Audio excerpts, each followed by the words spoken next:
Call to order. We can get this thing going right away. So my name is Jim Wunderman. I know many of you. I'm the president and CEO of the Bay Area Council. So we're here today to talk about an issue that's I think all of us have been working on for a long time, and we haven't won yet. And so over the course of decades in our region, we've seen housing prices, whether it's rental housing or for sale housing, prices going up. Supply scarce, just difficulties of folks being able to live in this region at price points they can afford, and it's clearly causing all kinds of dislocation and difficulties, and it's bad for business and it's bad for people. And we're here today to have a conversation about what to do about it. There's a lot of different suggestions from a lot of different people about what some of the solutions are, but so far the solutions have not come our way. Made progress here, but then the setbacks there. Our economy is great. We love this place, but we want to have a region where everybody can live, and businesses can feel comfortable bringing jobs here and know that they can find employees who can afford to live here. So we're going to have that conversation today, and not just to have a conversation, but hopefully to be able to provide some advocacy on the subject that's meaningful. We have a housing committee at the Bay Area Council that's chaired by Mike Covarrubias, who is the managing partner of TMG Partners. I think he'll be here. He'll also be the next chairman of the Bay Area Council. I'd like to introduce at this point Michael Weinberg, who's the president of the Bay Area Council Economic Institute. The Institute is the part of the Bay Area Council that does the diligence and the research on public policy and economic impact. So it's a really important part of our organization, and it's the public-private arm of the Bay Area Council, if you will. So we've got a great group of speakers today, and we have we're going to have a great discussion, and everyone, I think, will have an opportunity to weigh in and ask questions and so forth. So enjoy the conversation, and let's make some good comments. And let me introduce Mike.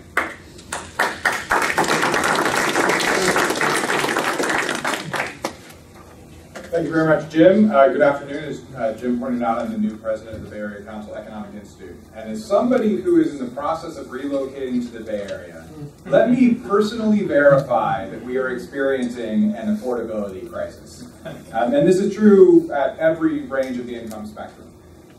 Different groups, however, as Jim stated, have different perspectives on what this crisis is. From the perspective of large employers, we're having difficulty finding workforce housing and even attracting and retaining top talent based on the cost of housing and renting in the Bay Area.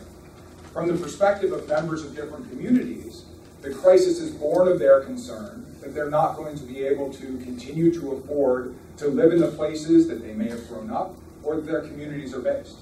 And finally, even for local government officials who would like to build the housing that they believe the region needs, they are worried that they may not be able to afford the impact of building that housing on their local budgets.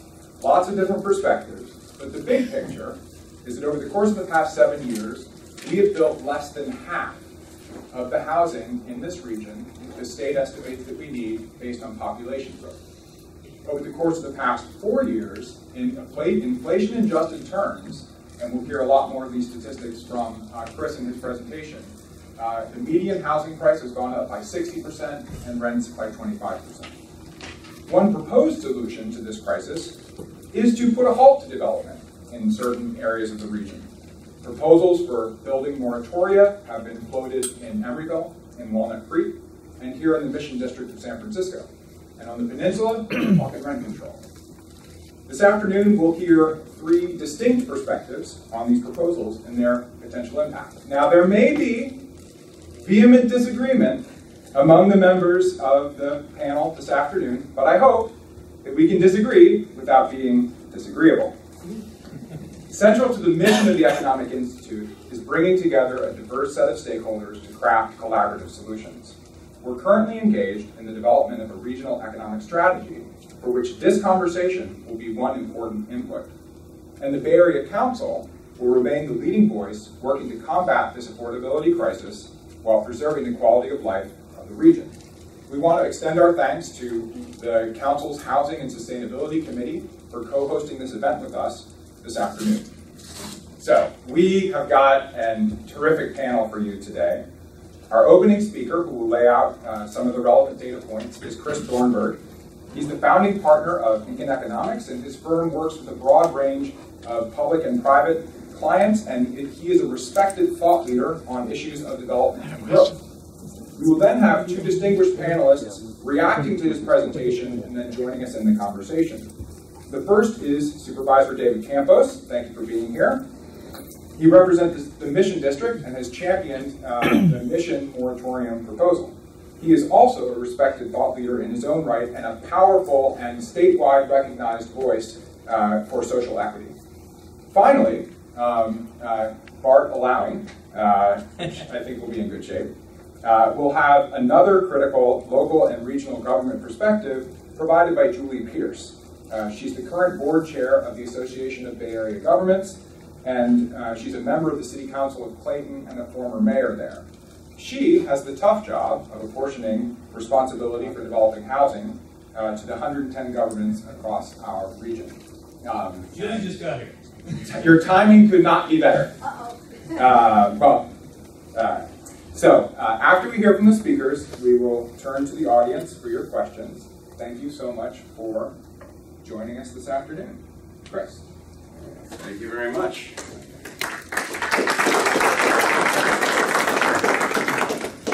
Good afternoon. It is very nice to be back for the Bay Area Council. Let me go get my presentation up and running here. Hopefully we will get used to the PC.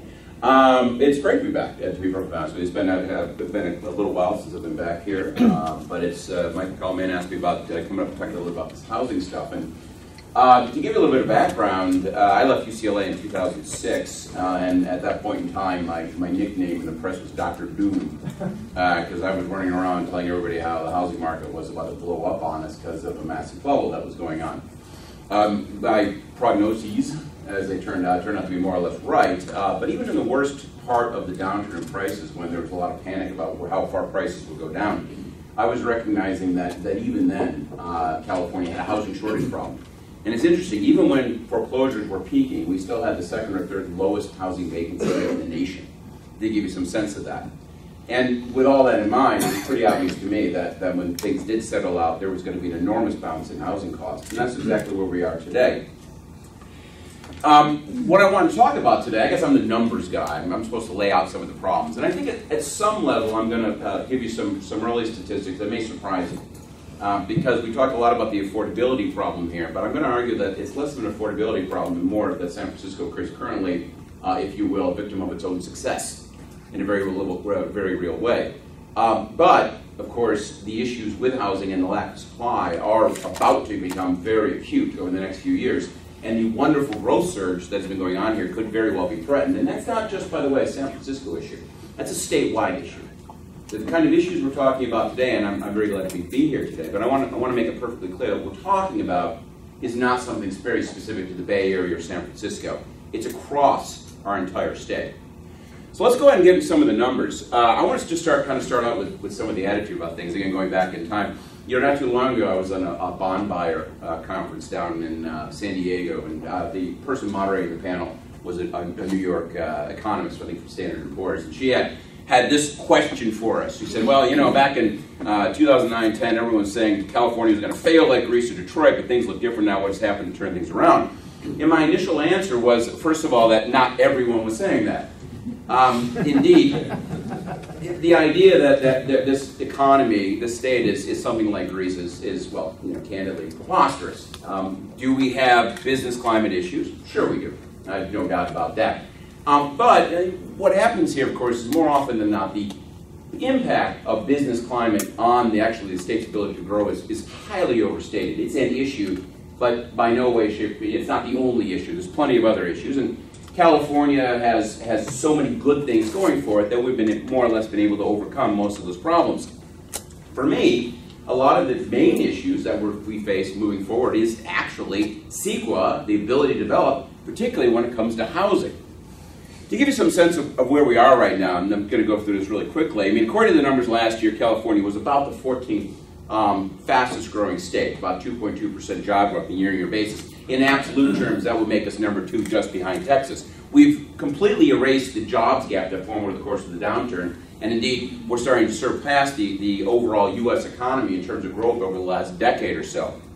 As to where growth is occurring, of course, it's actually a wide variety of places right now. The Bay, of course, was one of the first places to come back, and it still represents one of the fastest growing economies out there. Over the course of the last year, San Jose added about 4% to its job growth. The metropolitan division, the 3-county area here in San Francisco, added about 3.8%.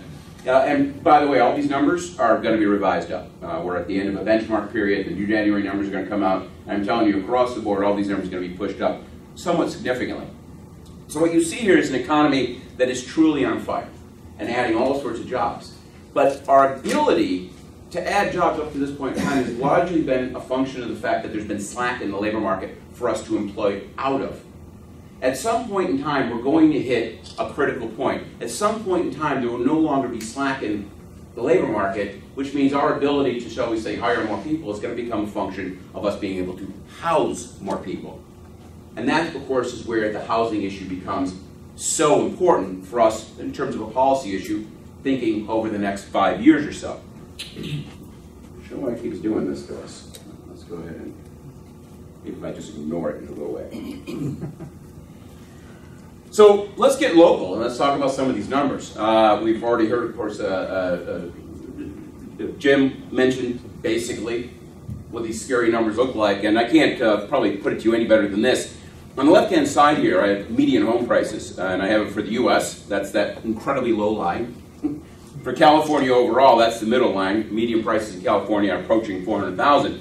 And of course, right here in San Francisco County itself, maybe if I stand over here, minimum, here you go. Next time it does thumbs up, I'll do that. Yeah. You gonna watch it? I appreciate that. And of course, the San Francisco County itself has the dubious distinction of recently seeing median prices going above $1 million, 7-figure price tag in the local area here. Of course, it's not just housing prices that are going through the roof right now. If you look on the other side of it, that's asking rent for apartments going back to 1994. Why don't you go and minimize it? See if that works. No, to the left. No. There you go. No, not that too. No. Next time. All right. Figure it out. So asking. There we go. Quicker to the nod. All right. There we go. All right. Let's see if that works. All right. So, asking rent for apartments, of course, also going up. I think if we move the presentation off of the thumb drive, Yeah, let's go ahead. Pull that out, it will be fine.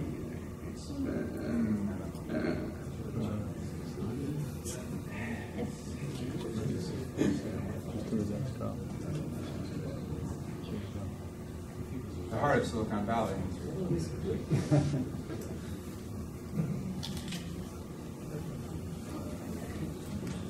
There we go.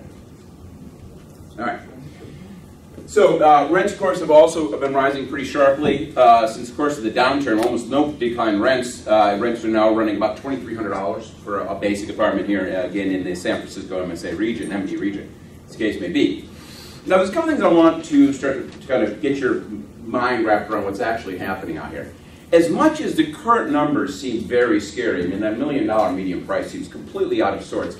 Actually, it's completely understandable, given where interest rates are at this particular point in time and where incomes are rising, and also a little bit of inflation. To put this in perspective, first of all, I want to show you, get you to look at this red line real quick. This is the ratio of prices here in San Francisco compared to the U.S. overall, and you see that very steep increase. But down below, I'm showing you a different picture. This blue line, that's the ratio of prices here in San Francisco to the balance of California. Now what you see here is a real increase in relative prices in San Francisco actually occurred in the late part of the 1990s, which of course was a period of time when tech really started to take off, and this area moved into a whole new mode of overall economic development. Now this slipped away during the course of the big real estate bubble, but this wasn't because prices here had gone down relative to everywhere else. Rather, it's because the subprime bubble pushed some of these outlying area prices up. There was this kind of compression of prices, and when the subprime bubble broke, prices in Oakland, prices in Inland Empire collapsed. But not here, because those problems were never here, inflating prices so much. And you saw the kind of ratio of prices go back to where it was back in 2001. So in a very real sense, when you think about the relative lack of affordability here in San Francisco compared to the rest of the state, understand that it has a lot more to do with what happened in the late 90s, rather than anything relatively more current.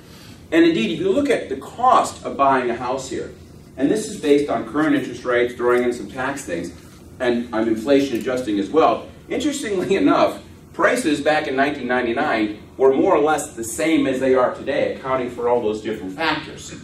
So again, in a very real sense, the kind of big cost increases here right now are a function of this long-term, if you will, growth in the development of the local economy. And when you start thinking about the income effect, this is another really important part of it. Because you see all this amazing development, all these new jobs, and also a massive amount of new income flowing into the area. Indeed, one of the things that completely shocked me, and I didn't expect to see this at all, this is 2013 American Community Survey data, and this is the average amount of household income being spent on supporting a house for a householder with a mortgage. And what you can see here is in Miami, it runs about 38%, Inland Empire 33%. San Francisco is way down here at 30%. And what's going on here, of course, is not so much the prices here are getting out of whack relative to incomes. Quite the opposite. Incomes here have been absolutely exploding. To put this in perspective, this is the number of households by income going from 2000 up to about 2015. By the way, we have 2000 data and then 2008, hence the straight line there. But what you can see here, of course, is that income, households earning less than $75,000 has actually been dropping as a share of the population base here in the region. Whereas the fastest growing group overall are those households making $150,000 per year or more. To put that in perspective, that's almost doubled. It's gone from a little less than $300,000 to a little less than $600,000 in just the last 15 years. And when you think about these high-educated, high-income households, here in the Bay Area, driving the entrepreneurial spirit, running all these companies, making a tremendous amount of money doing it, where do they want to live? Well, the answer is right in the center of it. And that's going to be, of course, right outside the San Jose, Silicon Valley area, or right here in the heart of San Francisco. So understand, at a very real level, what we're dealing with here is a lot of income that wants to call San Francisco home. And that's what's driving prices up, as simple as that. And it's actually a very similar picture on the rental side, believe it or not. If you look at asking rents, you look at the ratio of rents in San Francisco relative to, say, Los Angeles, where I am, again, there's no doubt that it's rising. San Francisco compared to the United States, again, rising.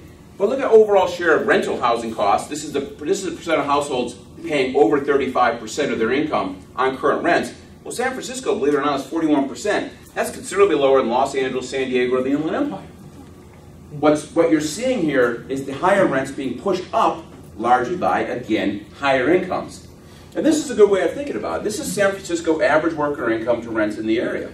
These have been more or less steady over the course of the last decade. Rising rents reflecting rising incomes for the people who are moving here and working here. Simple as that. Now, my belief is that balance is about to tip. As much as we can completely rationalize where the numbers are right now on the basis of this new sort of high energy, high income, high skilled sort of population moving into the area, on the other side of it, of course, you have a situation where suddenly the growth, particularly of jobs, is surpassing growth in the number of housing units. And this is just a basic measure. This is just San Francisco jobs to the overall housing stock in the region right now. Nice and steady for a while, but all of a sudden really starting to move up rapidly. San Francisco is adding more jobs than it is housing units. And that, of course, is going to do two things. A, it's going to even increase the demand for housing here that much more, pushing things up that much more. And equivalently, of course, suddenly you're going to have that much more stress being put on the infrastructure. Think about BART and the highways, because obviously any kind of new growth is going to have to occur for people living outside the area and commuting in on a daily basis. So you start looking at this, you realize, okay, now we're starting to hit a tipping point. Which brings me, of course, what I would call the broader problems in housing in California overall. When you think about where we are today, why housing costs are so high, not just here in San Francisco, but in the state overall, it all boils down to basic supply and demand. What I hear on the left-hand side, this yellow line is the share of population in California, which has been running more or less about 12% over the course of the last 20 years or so. Actually been growing because the population growth here is a little faster than it is for the U.S. overall. The blue line there is the share of residential permits This, of course, as you can see, is pretty out of whack. We're a state that has 12% of the population, yet over the last 20 years, we're a state that on average has built about 9% of the nation's housing. Those numbers don't add up. And where we end up, of course, is this situation right here, where the vacancy situation is becoming, candidly, critical. Look at some of these numbers overall, in terms of overall housing vacancy. Florida, 4.9%, Texas, 4%, California overall, 2.6%. And then you start looking across California, Inland Empire, 3.7%, San Diego, about 2.7%, San Francisco Metropolitan Division, San Francisco County, running about 1.9%, some of the tightest markets in the state. So you have an economy that really is truly at a crossroads at this particular point in time. And in the long term, this is an enormous issue. You know, not so much, again, for those entrepreneurs making tons of money. They couldn't care less. They want to live here, they can afford it, they will move here as the case may be. But again, going back to this idea about what's wrong in California, you may hear in the press all the time this idea that somehow or other the rich, the entrepreneurs fleeing the state because of high taxes. But we actually get data on that. This is total domestic net migration between 2008 and 2013 by income. And what's, of course, very clear, who leaves the state? Lower income folks. They're not leaving because of taxes. They're leaving because of the high cost of housing, as simple as that. Higher income folks move here. And by the way, I have my guys run some numbers between California and Texas too, because as you know, Texas has no income tax. Amazingly, more people earning over $100,000 a year move from Texas to California than the other way around. Now, you know, this is the point where we start singing Hillbillies. Remember that song, right? First thing you know, Jed's a millionaire, right? Get out of here. Go to California, because after all, if you're making that much money, why would you live in Texas? Simple as that. So where do we go from here? And how do we add it all up? Well, I mean, first of all, again, today I don't see San Francisco's market as being out of whack. Again, it's reflective of the growing prosperity and this new wave of Uber youth, as the case may be, moving into the area. Gentrification is a concern. As always, when you have a bunch of high-income people moving into a certain area, driving prices up, those who already live there necessarily end up getting pushed out of the area. Now, we can look at that in two different ways. At one level, it's hard to argue with the success, but on the other side of it, you got to care about those people who are getting pushed out, particularly if they're the ones ending up with those giant commutes. But one of my arguments is, if gentrification is the concern, the answer is not so much what I would say try to stay in the way of progress, and more about just building the high-end units that these high-income people want to live in. You know, for me, I think the biggest problems that happened here in San Francisco recently was when they voted down on those 2,000 units on the waterfront. And one of the comments I heard about that was, well, these are high-end units. Well, yeah, that's because high-end people want to live here. And by the way, those 2,000 households that were denied those housing units because that project was voted down are now going to go down to one of your other neighborhoods, gentrified. So in a very real sense, not building units at that high end has very much increased the gentrification problem. It hasn't decreased it. As for the broader supply issues, we always have to remember that obviously there are bubbles and bursts and things like that. But in the long run, housing costs reflect the basic equilibrium between supply and demand. Simple as that. Housing costs are high here because there's a lot more demand than there is supply. It's simple as that. And if you want to change the balance of that equation, then you have to either reduce demand or increase supply. Simple as that. Now, why don't we have enough supply? CEQA. California Environmental Quality Act. Probably, look, well-intentioned? Absolutely. But over the years, it has been abused, violently abused, by NIMBYs and various other groups, unions, so on and so forth, who have really bent it to their own purposes, that have, I think, taken CEQA away from its core mission to preserve, at some level, an environmental, if you will, quality of life, and make sure that things are offset, and turn it into really a force for no growth. But here's the problem. We want the state of California to grow, yet at the same time, we allow the abuse of the CEQA system to prevent the housing necessary for that growth to occur. And that's the big tension here. That's the big problem. Now, I'd love to tell you that we're going to see CEQA reform. I haven't seen it. You know, and indeed, you know, it's funny today, of course, we just heard from the state government about a new proposal. They're going to put a $75 per document charge. They're going to raise somewhere between $300 and $400 million. Good move? It's fine. Will they help the situation? No. If you sit down and run these numbers, you're talking about a pool of money that even if they get all that cash, you're talking about the ability to build 5, 6, 7,000, maybe 8,000 units in the entire state per year. 10,000 if they leverage it well. This is a state that's currently short something on the order of 600,000 to 700,000 units. That's a drop in the proverbial bucket. So it's a nice move, but it's a pointless move. And one of the things that really frustrated me was listening to the speaker talk about this, and she made this comment. The role of government is to step in when the market has failed. And the market has failed California in the context of housing. And so we have to step in. The problem here is the market has failed because the government has forced it to. Because the government has been unable to create some basic reforms to the CEQA system. Simple as that. So, the true solution, you got to expand supply. If you want home prices to come down, if you want to make it more affordable, we simply need more supply. You can't have low housing costs and less supply.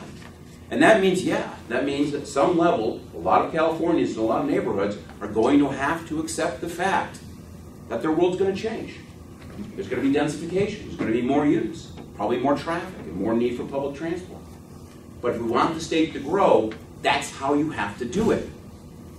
Now what about the local level? What can local governments do? Because as we know, CEQA is a state challenge. And I'm sure the supervisor would love to get in there and adjust CEQA, but unfortunately, as we know, that's not in the county's purview.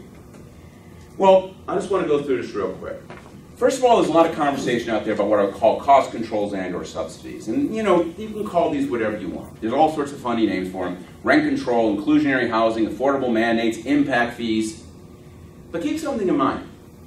All of these, more or less, are a tax on supply. And when you tax supply, you can't increase supply.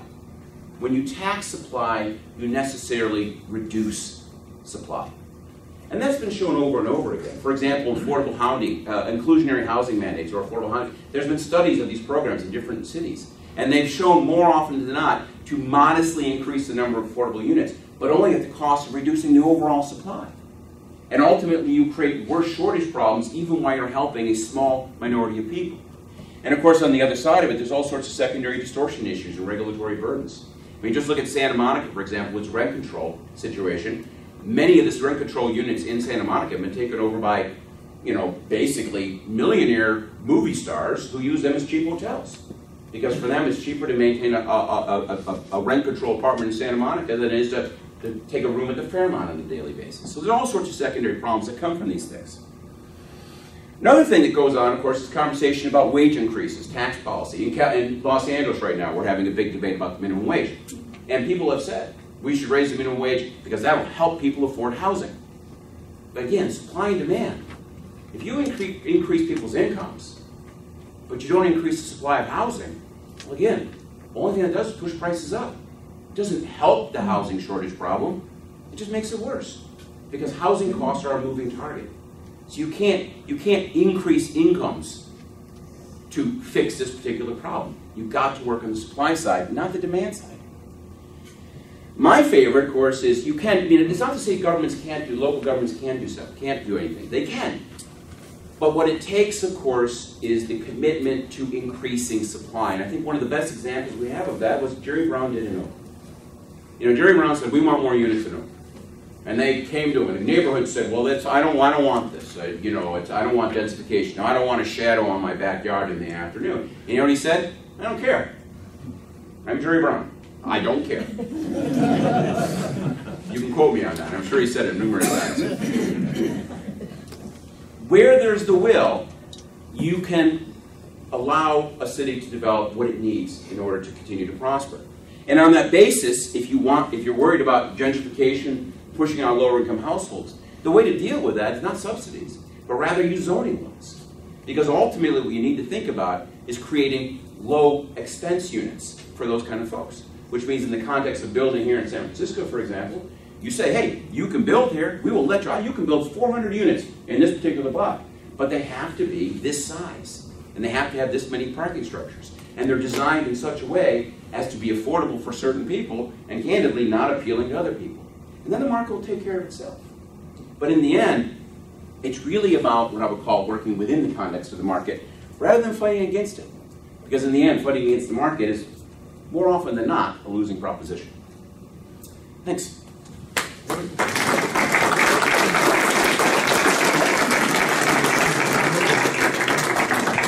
All right, thank you so much, Chris. If we could move his presentation up, I'm going to invite the supervisor to come up with what I imagine will be a complementary perspective. But before I do that, I actually haven't let you or Jim Wonderman know that I actually have a very elegant solution to this entire CEQA problem, which is that we just need to build our housing inside of sports stadiums. And then we can get all of the CEQA exemptions that we need and the housing problem solved. So, Jim, let's get to work on that. All right. So I'm actually, just to make it fair, why don't you have a seat, and I'm going to ask the speaker to come up to the podium. Okay, great.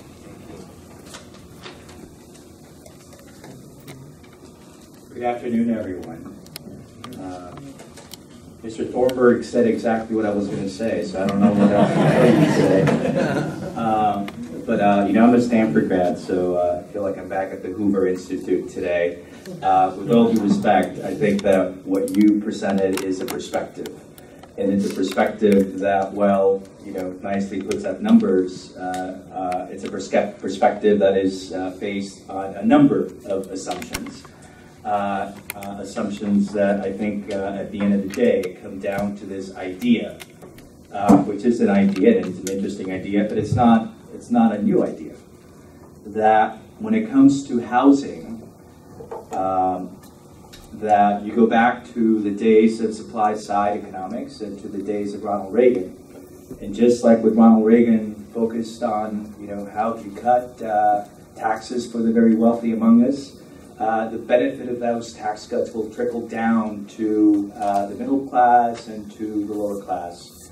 And that, as he noted in his presentation, to the extent that there is a crisis of a lack of affordable housing, the answer is not to build affordable housing, but to actually build high-end housing.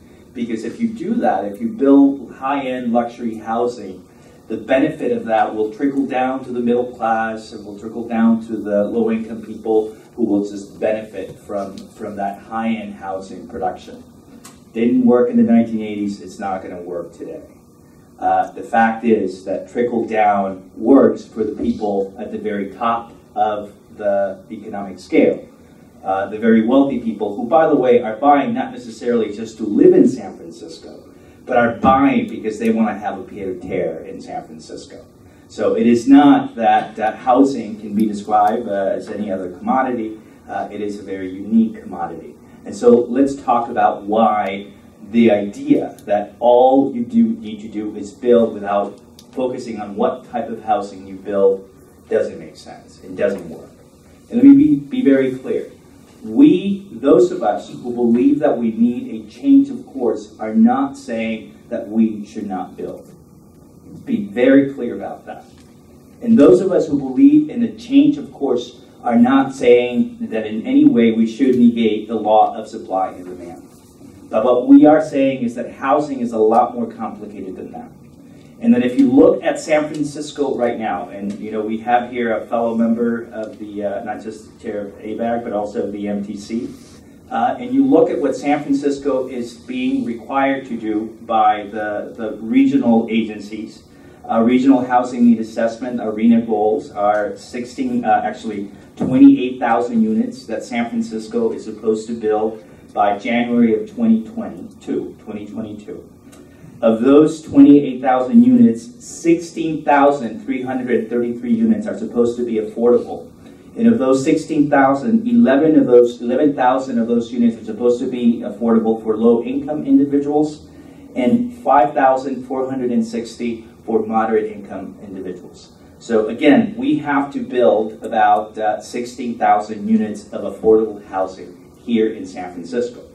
Interestingly enough, the voters of San Francisco agreed with that assessment because we passed Prop K that basically sets a target of 15,000 units of affordable housing being built by San Francisco in the next few years. Well, where are we right now with San Francisco? Of that 16,000 units, we have enough funding right now in the city to build 5,000 units of affordable housing, which means that to meet the remainder of the demand, we have to build another 11,000 units, find the money for 11,000 units, which by our calculation, if you're talking about $250,000 a unit, that means that we need to find $2.8 billion in the city and county of San Francisco to be able to meet our RHNA goals. So that's assuming that everything stays the same and we actually meet the requirements from the region. But the problem is that it's not the case that everything's going to be the same, because we have to provide some context of what's happening. Because as we are supposed to be doing more, the situation is actually getting worse. What is the situation? Well, if you look at neighborhoods like the Mission, in the Mission, we lost 8,252 Latino residents since the last 13 years. In the year 2000, Latinos were 50% of the population in that neighborhood. Right now, we are 38% of the population. And then if you look at what's in the pipeline for that neighborhood, the number of projects that are in the pipeline right now, only 7% of those units would actually be affordable in that community. To make matters worse, every year in the Mission, we actually lose affordable housing units. So in other words, the status quo is getting worse. How is it getting worse? Well, we build about 31 units that are actually affordable, and this is, consistent with the 7% that we're talking about in terms of future housing. But we also lose 80 units a year of affordable housing because of evictions. So every year right now, the Mission is losing 49 affordable housing units. So to the RHNA goals, you have to add the additional units that we are losing on a yearly basis. That, by the way, does not take into account the thousands of units that are being taken off the housing market and being put into the short-term rental market. So that is the situation. Now, Mr. Thornburg talks about how the answer is to build, and underlying that there's this idea that how can anyone at any point, given where we are, argue for anything other than building more and more and more. Well, let's talk about why places like the Mission, and specifically not my office, though we are in the process of presenting a proposal, but a council that was created by the Board of Supervisors, the mayor, Calle 24, which we designated as a cultural district in the Mission, has come out and said, we need a new approach. And what are they saying?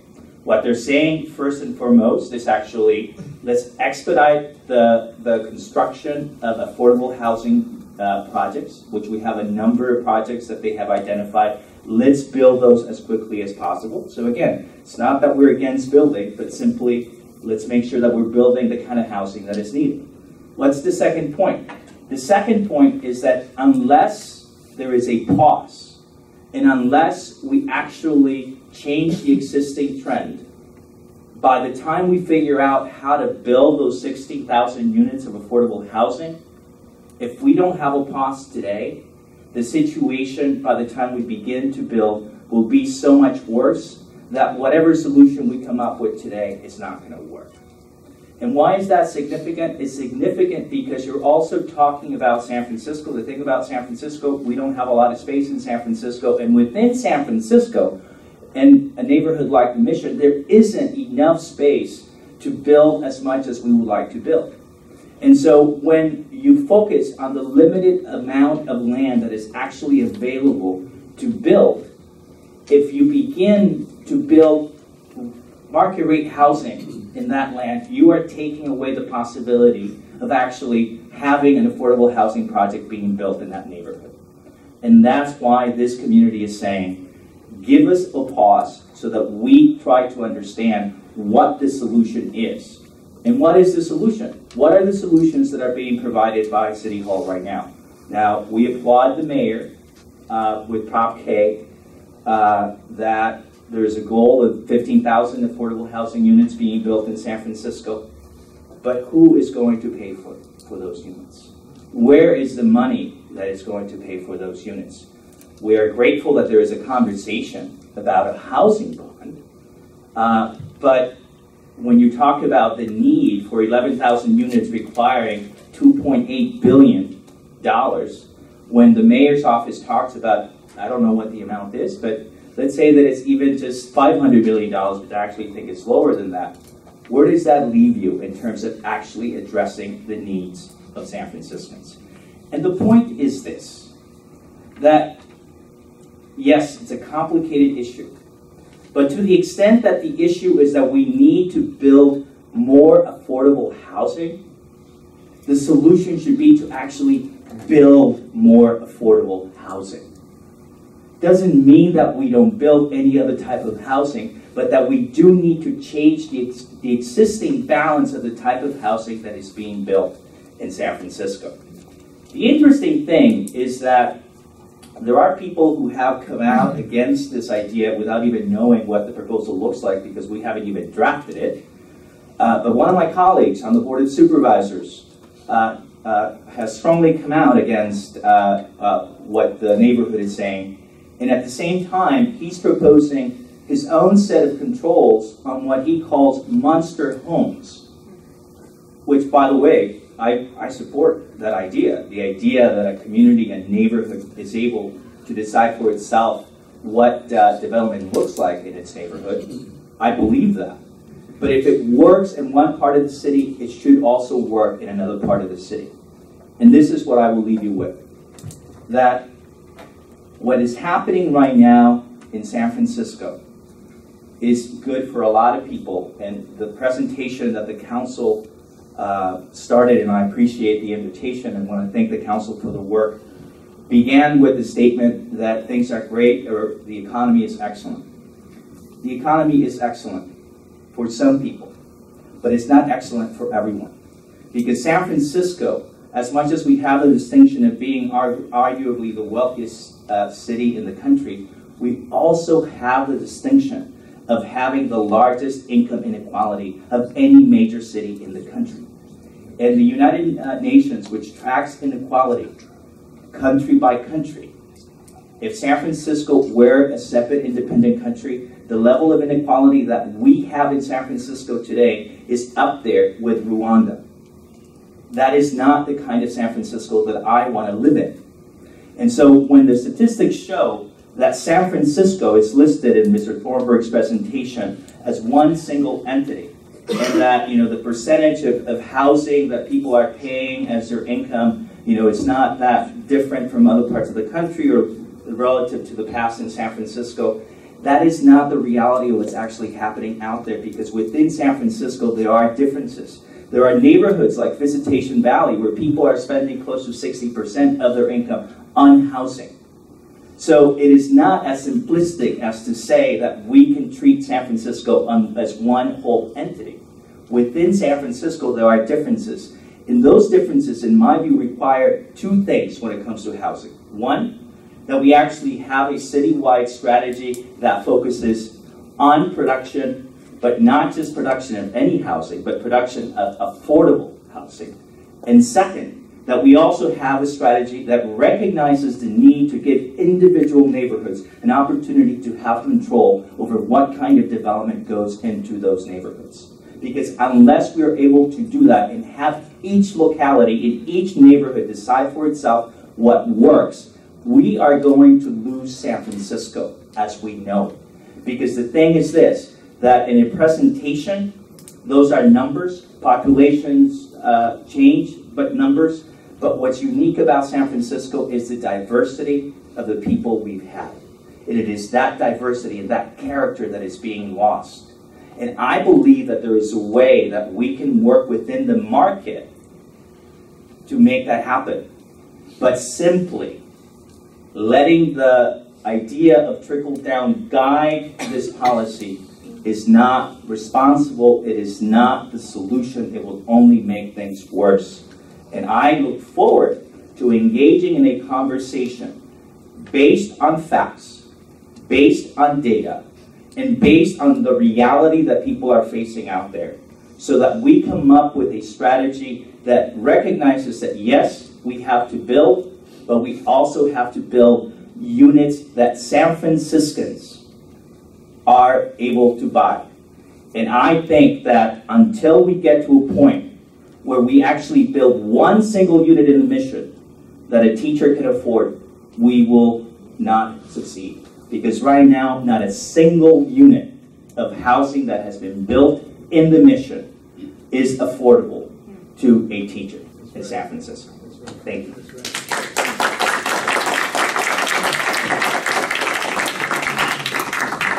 All right, now we're having fun.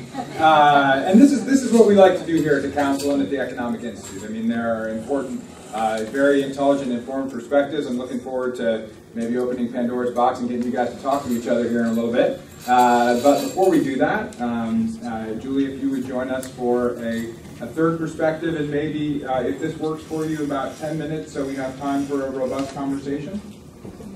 Thank you. Well, I don't have a fancy presentation. I came to give some relatively simple perspectives, I think. And I think I can safely say I agree with everything that's been said so far, to some extent. It doesn't work for everybody. It depends on where you are. And we have some basic issues. We know we have a supply issue. We're not building enough of anything to satisfy the demand. We know that. We have a funding issue. There's no more redevelopment, and that made a huge difference for all of us. And as long as the state doesn't come up with some way of helping us to come up with a funding solution, we're going to be stuck. I think we've got some ideas rattling around. I've got a couple I'll mention to you in a second about how we can do some of the helping ourselves, but we can't do the whole thing. It's a heavy lift. We have to have the will to make these changes. We have to have the will to build. And that's not just in San Francisco. That's everywhere. That's in my little town of Clayton, which is a total of 2 miles square, and 11,000 people live there. I have a limited amount of land left. We got to figure out how to do the right thing and build what we need, because our teachers have a hard time living there too. Our cops and firefighters do better, but our teachers really do have a hard time. And we've got rules at HCD, Housing and Community Development, that don't count things that ought to count. And their rules are more than a little arcane. They are totally out of date. They're not recognizing today's reality. The good news on that side is that the director of HCD came out of Oakland working in the housing department, and she gets it. And she's willing to look at big changes. And we've got some big changes that we're cooking up to spring open here real soon. I'll give you a taste of some of them. They're not fully formed, but we're working on it. And any feedback any of you have, we're more than happy to take. The other issue is CEQA. CEQA takes too long. It's too cumbersome. It is too demanding. It's there for the right reasons, but it can just take all the money out of a project, doing the environmental work, and then you can't build the project. That, and by the time you get done with the CEQA process, your bubble has passed. Your opportunity is gone. So those are some issues we need to look at on the state level as well as the local level. Cities are struggling to build the appropriate housing. David talked to that, Mr. Thornburg talked to that. You know, we all recognize that, given the substantial reduction in funding. Limited infrastructure. There are a lot of places we don't have sewer capacity, we don't have water capacity, we don't have the streets and roads and the transit to be able to service the new units. Our production now is getting slower, not better. And that's not good. And the housing we are building is not affordable to the middle class. We'll come back to that in a second. It stresses our communities because the teachers, our kids, can't come back to the place they grew up to live. That's really awful. I don't want my grandkids to have to move to Idaho to be able to afford a house. I want them here. I want them close to me. I want them where they can ride their bike back and forth to Donna's house, and I can help with homework on a regular basis. I mean, that's part of my job, right? So instead of stopping housing production altogether, we need to look at how to build the appropriate housing and the high-quality neighborhoods for all income levels. So I get what you're saying, David, about taking a step back. Let's take a deep breath. Let's figure out how to navigate this mess properly. So we need funding, we need good design, and we need really good community engagement. That's one of our problems we've had in the past. We haven't really talked to our community and let them understand what the whole problem is. They just think we're going to build something and ram it down their throats, and they don't stop to think, oh, that's my kids and grandkids who might be needing that housing. When you put it in that context, it's amazing how fast they come around and say, well, you know, a little more density in the neighborhood probably isn't a horrible thing. So, another thing, when the state finally does come up with some needed housing, and they say they are working on it, I'm not holding my breath, but when they do, i.e. the document recording fee or something else, maybe we need to figure out how to make it work so that there is some source of funding, because redevelopment's not coming back. We also need to allow, and I've talked with Claudia Cohen at HCD about this, we need to allow acquisition rehab programs to work. We need to be allowed to take existing housing stock and use it as affordable housing. Affordable housing shouldn't always have to be a brand new unit that costs on average between $400,000 and $500,000 per unit to build. That's crazy. So if we could take existing housing stock, maybe it needs a little bit of rehab. Maybe it's grandma's house and it's never been updated. Maybe that should count. And let some housing trust fund help out with a down payment. Napa County has what they call a work proximity housing trust fund, and David's heard this over and over again from our colleague, Mark Luce. But it's a good idea, and I think we can broaden it. And so he and I are working on how we can do that. We're going to start pulling this out and showing it off next month. But the idea is you build a housing trust fund. You ask the mortgage holders to contribute significantly. You ask big corporations who have lots of people they employ. Gosh, maybe they should help employ their own people. Ask them to contribute. Maybe there's a housing fee per unit of everything built, not an inclusionary one. Maybe it's just per unit, a small fee, a fixed fee, something we can count on that might go in, maybe.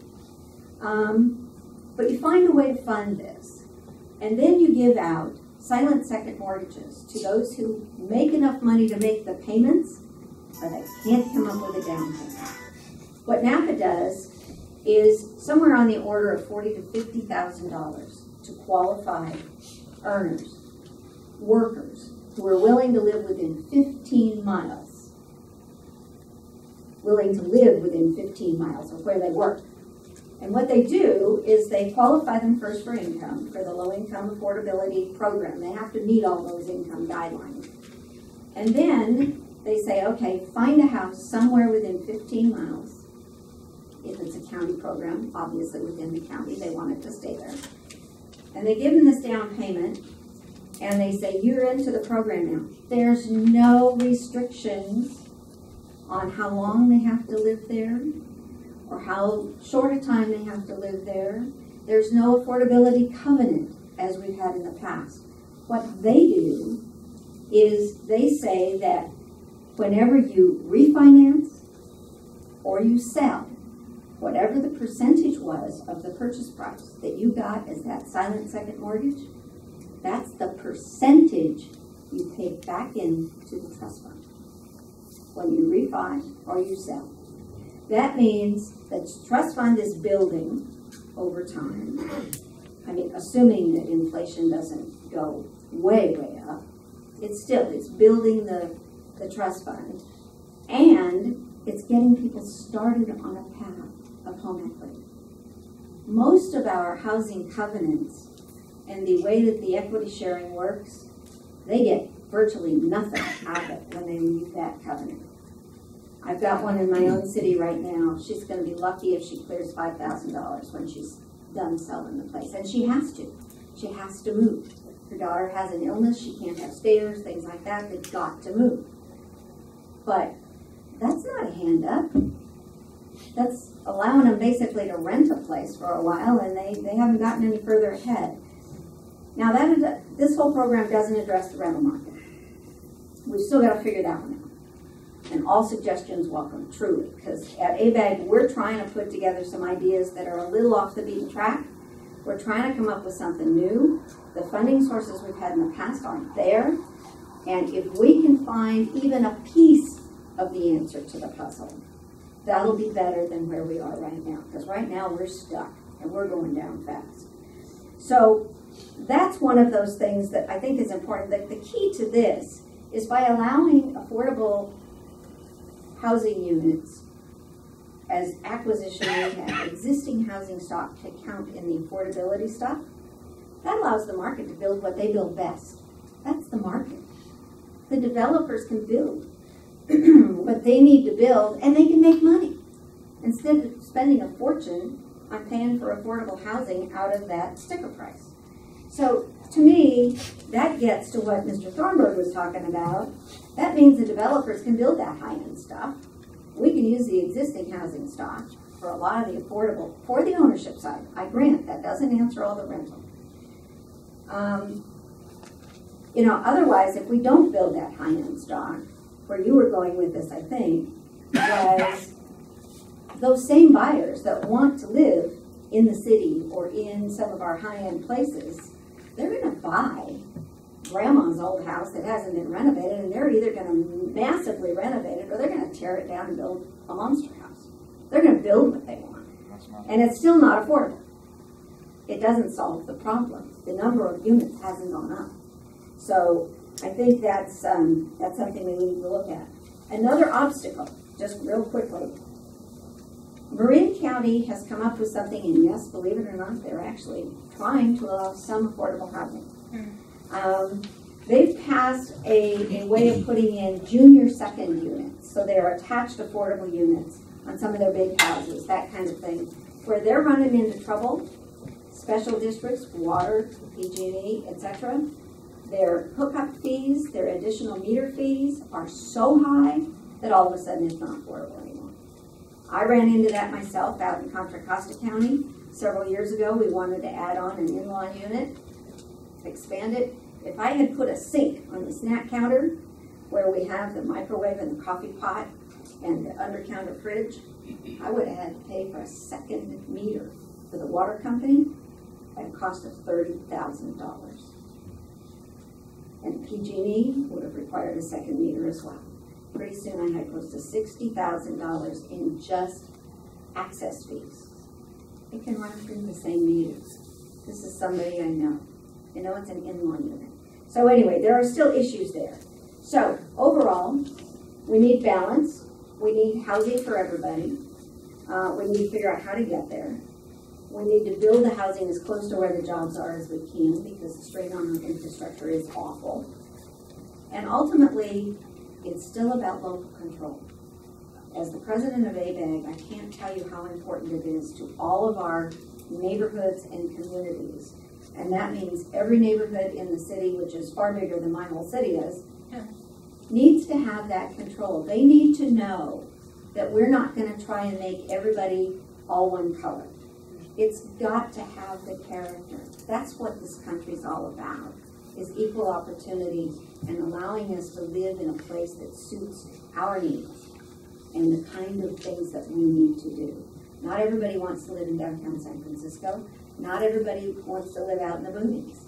We all pick that mix, but our kids should be able to live there too. And right now, we're driving them out of the state. Thanks.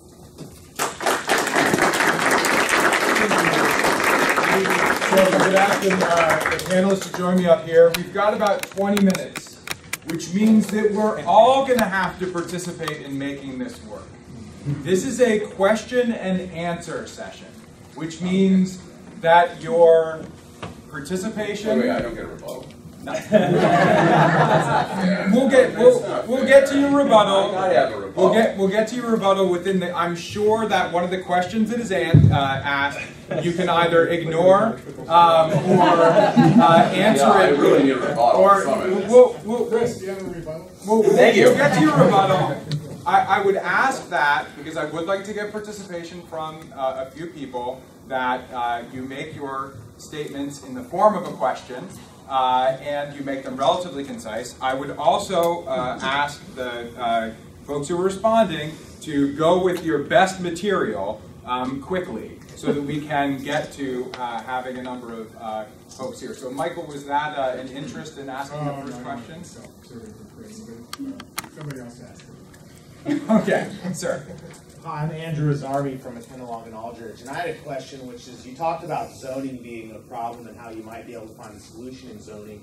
Why can't we upzone in certain areas and then increase that dial? For example, make a certain percentage be required inclusionary or affordable based on what you measure that on, but then you get the benefit of you can build more units in that same location despite existing zoning laws. Isn't that part of the solution? Thank you so much for modeling exactly how this should go down. Actually, Chris, could I have you respond to that one first? Because I feel as if that may give you an opportunity to talk about some of these issues. Oh, I'm still sore from just you know, as an economist, I'm not used to dealing with politicians, and you know, they have a certain way of, you know, first demonize your opponent, second distort what he just said, and then third, make your case as passionately as humanly possible, hoping that everybody fails to notice the complete lack of logic in what you just said. So that's sort of the ground rules here. Yeah, it's always a little jarring. So.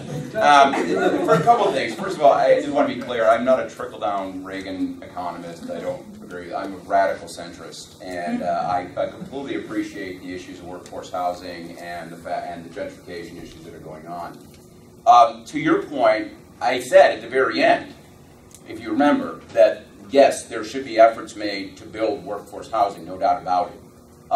But my problem with, say, inclusionary housing is most inclusionary housing, as it's set up currently, still ends up more or less being a tax on overall housing production. Hence, it still limits overall supply. From my perspective, you know, again, let's go back to one of my first things I showed, which is that enormous increase in the number of high-income households in the Bay Area. And so many of these people want to live here in San Francisco. Where there's a buck, there's a way. These people have influence. They know people, they have ways of working their way into the system. And the reality of the situation is if you have the money and you want to live in San Francisco, you're going to live in San Francisco, and you will figure out how to do that.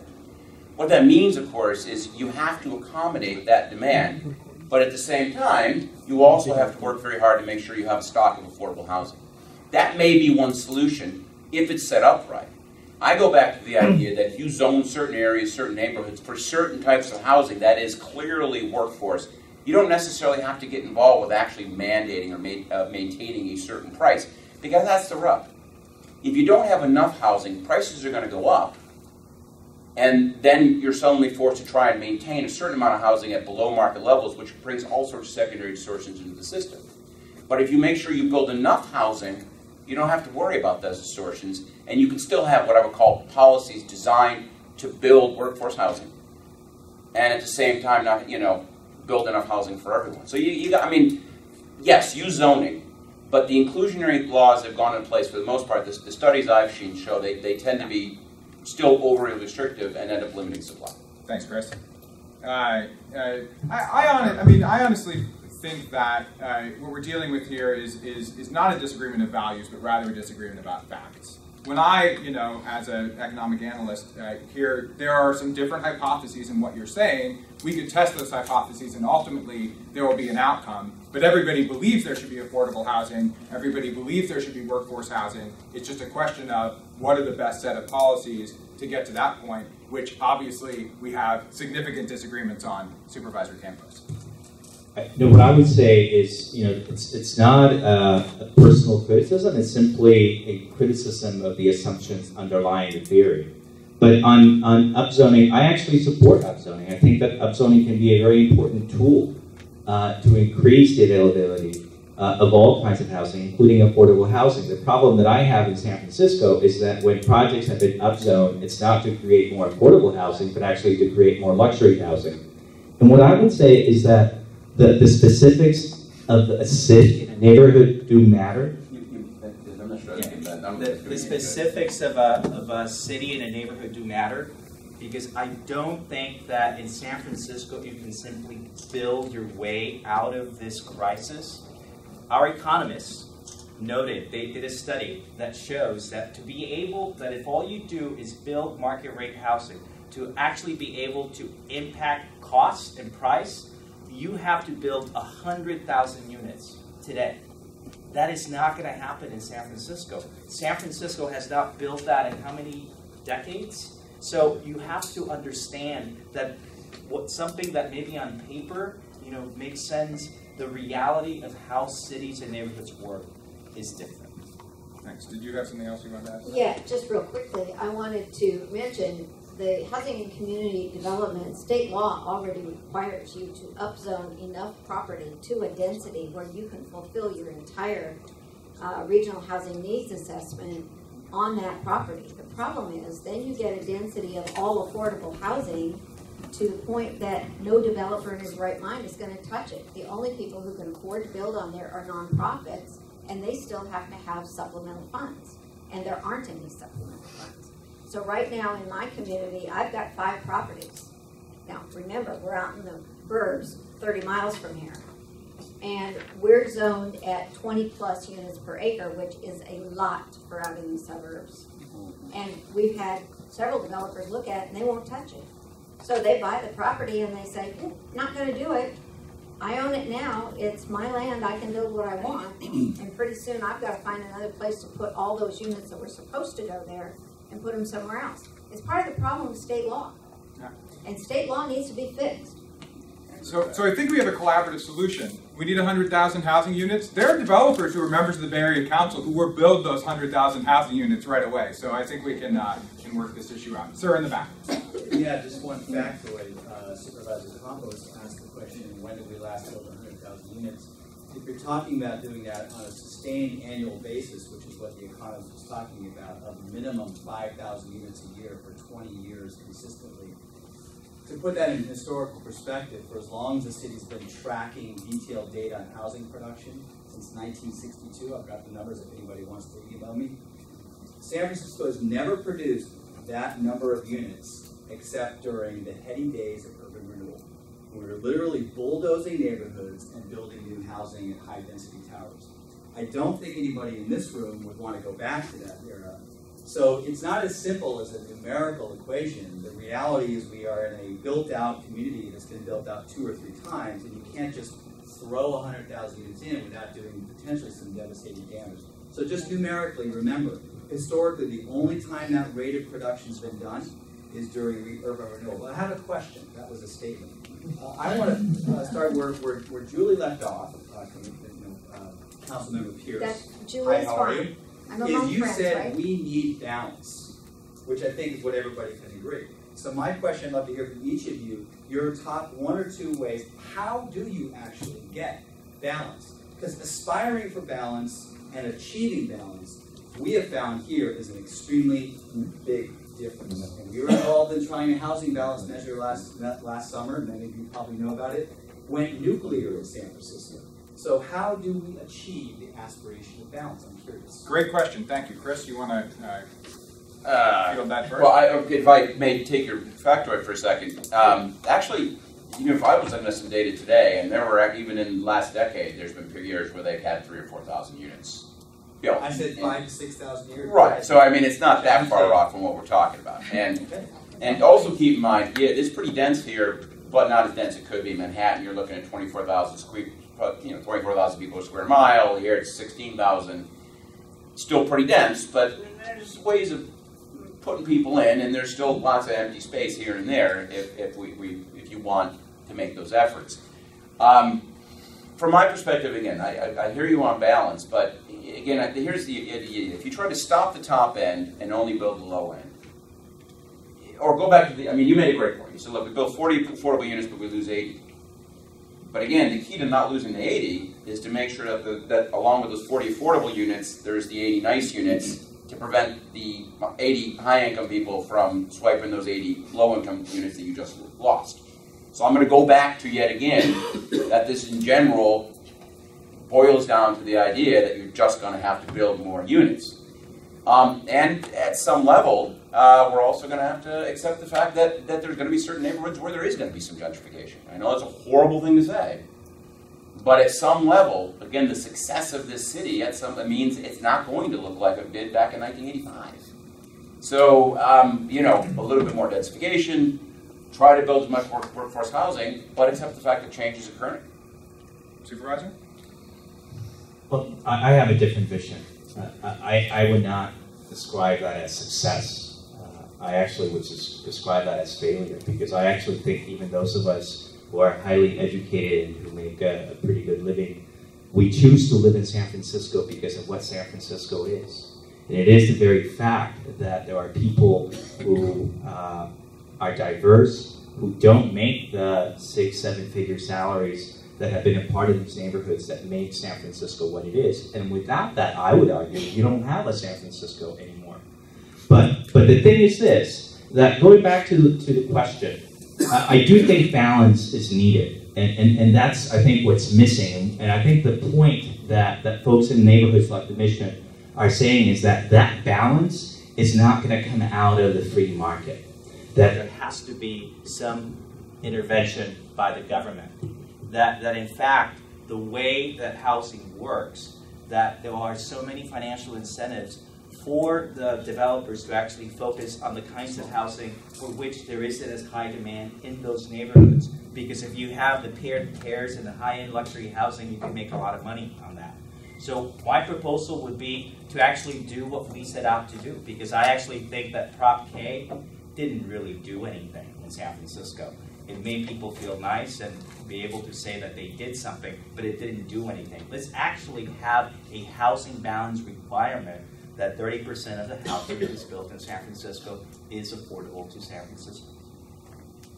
Yeah, I mean, I think that, you know, if we could posit for a moment that we don't want gentrification, the concern is, I think the supply side concern is, if you press this pause button, if you limit development, if you put additional taxes on development, gentrification will actually happen more quickly because more people will move into those units. Now, that's a hypothesis, it's testable by data, but we don't have to have different values to have very different perspectives on what the right solution is. Other questions? In the back, sir. Yeah, maybe your question, you know, a lot of the headline of this presentation had to do with moratorium. And Bob Glover with the Building Industry Association, intimately involved in a situation in Emeryville a couple of weeks ago, and very involved in the Walnut Creek situation. Less involved with the conversation that's been taking place in the Mission, but the Emeryville and Walnut Creek situations bring up an interesting problem where the messaging around those moratoria were in Emeryville is we want family housing, we don't want rental. Walnut Creek, same thing. We don't want more rental. We want family housing. We see this kind of perpetrating, you know, working its way throughout the Bay Area. And then, so I guess the question is, how do you, at the regional level, as regional agencies, put some teeth to make jurisdictions, because as Councilmember Pierce accurately put it forward, all you have to do is zone for the amount of housing. You don't have to build anything. That's what a problem throughout the Bay Area. So how do you, while maintaining local control, how do you provide that carrot-stick approach to get jurisdictions to actually meet the housing numbers and the needs that they're put forward? And then the last thing I'll say with that is I also think there's a problem with the actual need that is put out by HCD. I mean, even in Planned Bay Areas, many of you recall involved in that process, started out with the need for the Bay Area at 900,000+ units. After political pressure, that went down to 750,000 units. After more pressure, it went down to 660. So we're 300,000 units less in our plan than we actually said we needed at the beginning. So, question, how do you, as regional, as local government, representatives, encourage local jurisdictions to actually build the housing that's needed throughout the region? Yeah, thank you so much, and thank you for bringing back in the entire regional conversation. That's of critical importance to the Bay Area Council, and this is something that's happening all over the region. So, Councilmember Pierce. That's a big question. Thanks, Bob. It is a problem, and it's a discussion that has to continue because, as I mentioned, it's a jurisdiction by jurisdiction thing if we're going to keep local control. And we need to have those conversations with our communities about how we get that done. Most of us have done exactly what Bob was alluding to. We've zoned the land, we've met the state requirement, we've got our housing elements certified, we're good. But guess what? If it never gets built, we're still good because we got signed off until the next one's due in 8 years. But that doesn't build anything. If we want to really provide housing for our service workers, our teachers, the grocery store clerk at Safeway, our grandkids when they come up, if we're really going to do that, that means the community has to have a serious talk. And we have to figure out where to put that and how to get it done, and we've got to find money from somewhere. And so while our idea of this Work Proximity Housing Trust Fund is one aspect, and it's only one aspect, it doesn't meet the whole thing, and we need rental housing, we need to figure out how to do that. We don't have all the answers, but if we don't start having the conversation really honestly and frankly with our community members, with those folks who say, I've lived here for 50 years, I don't want another house built. I can't tell you how many people said that at the hearings on Plan Bay Area. And some of them were the ones that benefited from all of the advantages. But I've got mine, nobody else can have theirs. We have to change that dialogue. We have to wake people up to, this is our kids and grandkids we're talking about. This is your clerk at Safeway, your nurse, this is your teacher. You've got to talk about it in those terms. And then people say, well, those people aren't so bad. And you have to make them understand that affordable housing has numbers associated with it. They're not Section 8 folks that we're talking about always. A lot of this housing goes to folks who can pay a mortgage or a significant rent. They just can't pay what the market is right now. Can I wait just a little bit? Yeah, sure. In fact, we only have a few minutes. Yeah, just real quick too, and that was the minute, absolutely, very 100%. Yeah, it reminds me of a joke. They say in what's the difference between an environmentalist and a developer in Colorado? That the environmentalist already has their cabin in the woods, right? But one of the things we're not talking about here is financial incentives for local governments, particularly at the broader level. I mean, you got to remember, particularly in this world of limited property taxes because of Prop 13, if you're a city who's making money off of taxable sales, and you look at a housing unit, right off the bat, a housing unit, that's okay. It's kind of a balance in terms of what it costs you versus what you get out of it. Then you go to an apartment building, particularly an affordable apartment building, that's a loser because that takes a lot of services from the city and police and all that kind of stuff, and it provides almost nothing back to the community. It's a big negative. And unfortunately, the financial incentives at the local level for local governments is skewed heavily against the kind of high-density housing we absolutely need. And this goes back to state rules. We need to figure out how to make the financial incentives work in favor, because you can't use bureaucratic rules for these things. Just like I said before, you have a rule, you're not going to build any more high-end housing. Well, guess what? These rich people are going to find something in your neighborhood because they want to live it anyway. And it's the same thing with these local communities. You could tell them to build it, but they're not going to. They're going to find some reason to not build it unless you make them want to build it. And so I go back to the state level. How do we change those rules to make it financially worthwhile for cities to build that stuff? Supervisor? Just a couple of quick points. I'm a member of the MTC, which is the Metropolitan Transportation Commission. I think that there has to be a connection between housing policy, transportation, and other policies. I believe in transit-oriented development, and that transportation funding should be tied to those who are actually building affordable housing, or building density where it's needed. And I think that there are parts of the region that don't want to do that, and that our transportation funding should be based on their ability or willingness to do that.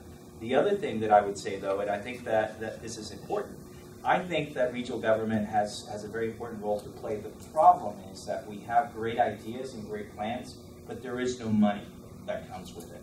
And where I disagree with the perspective that's been presented is that I don't think that's going to come from the market, from the free market. I think that government is going to have to play a role in making funding of affordable housing happen, because there is high demand in places like New York City and San Francisco for affordable housing. And if the market worked the way that people say it's supposed to work, it would have responded to that high demand by supplying affordable housing. It doesn't work the way people say it does. But in all due respect, the market's not working because of government regulations. Well, you can't sit here and say the market's broken when it's things like CEQA and Prop 13 that's broken in the first place. Let's talk about CEQA, because I actually think that this idea that somehow CEQA and getting rid of CEQA somehow is going to address the problem. Never said security. Or amend it or whatever it is that we're supposed to do with it. I don't think that's necessarily the solution, because for neighborhoods like the Mission, I would say that CEQA provides the only opportunity for a community to actually have a voice in what these projects look like. And for some of us, I think that the attack on CEQA is actually something that could, if successful, could make the problem worse, not better. Julie, did you want to add anything to that? We're coming near to the end of our time. We could talk for hours and hours and hours about this. Go on out to the other question. Okay, sure, sir. I'm Dave Hudson. I sit with Julie on ABAG. I sit with your other supervisors on the Air District. I'm a council member in the richest city in the country. I'm one of your lines. 2/3 of my household make over $100,000. And what I haven't heard since I've read SB 375 and I've worked on the Sustainable Community Strategy is how we're going to use that document. I should be sitting with Bob Glover every day going, get your attorneys ready, because they're ready to sue us and everything else. But the reality here is that document changed things. We all have to do a housing element. We showed where this affordable housing is going to go. I'm stuck. I guess I can't complain like housing numbers went down with 75%, but I'm stuck with 75% of that at very low and low. Yet I've shown where it can go. Now, when somebody comes in to build that project with 20% affordable housing, if we vote no, according to SB 375, I'm supposed to be in front of a judge in 30 days, and the burden of proof's now on the city, not on the developer. Yet I haven't heard one person come up with a strategy of what's going to happen when somebody pulls that act. Because, I'm sorry, but San Francisco hadn't built in, I was in high school when they said it was 810,000, and it's less than that now. But still, they're only, they're a small percentage of the population. They just want to keep building the jobs. So they have to show where they're going to do this affordable housing too. What's going to happen when you guys say no? Is there going to be the outcry like, well, I'm not going to use his name, but I mean, everything else we do, we're going to get sued. Where is this test case or the strategy to be ready when somebody pulls this routine of saying, well, I know you don't want it, but a lot of people came down and said, we don't want this thing, so vote no, we're going to vote you out. I mean, if we were doing it on a group home, the state would be paying for the attorney to help the group home. Where is the support for the sustainable community strategy? And that goes out to the business community. Yeah, I think that's a really great question. We're engaged in a major project right now that will hopefully be good in that regard. I want to be respectful of everybody's time, though. We're at time, so I want to turn it over to Jim to take us home. To get you out of here, back to important work. So I want to thank you, Mike, and thank you, the panelists.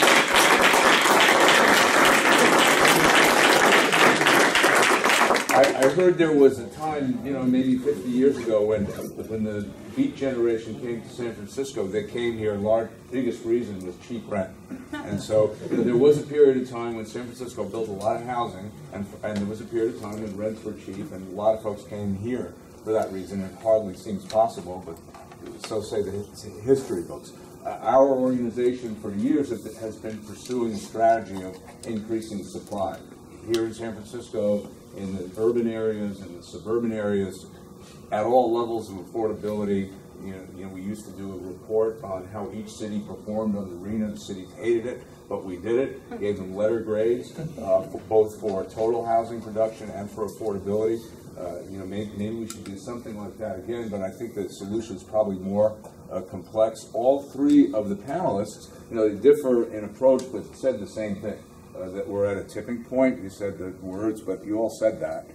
You know, if we don't solve this, we're going to start to see dysfunction and dislocation, and perhaps you know, undo some really good things that are here, and maybe not at the same time solve any particular problem, make it better for people. So you know, you're right, Supervisor. It isn't good for everybody. We do know that, and you know, we want to work on that, and we want to keep the economy growing for everybody, and keep the region be, you know, one of those really desirable places in the world that innovates and shows folks how to do it. So this committee for housing and the work that the Economic Institute are doing are crucial. We hope you continue to pay attention to it and support, and bring, heard some interesting ideas, and let's see if we can't, as a region, this isn't the local problem. It actually is a regional issue, and we intend to work on it on a regional basis, and it does connect with other aspects of the economy and public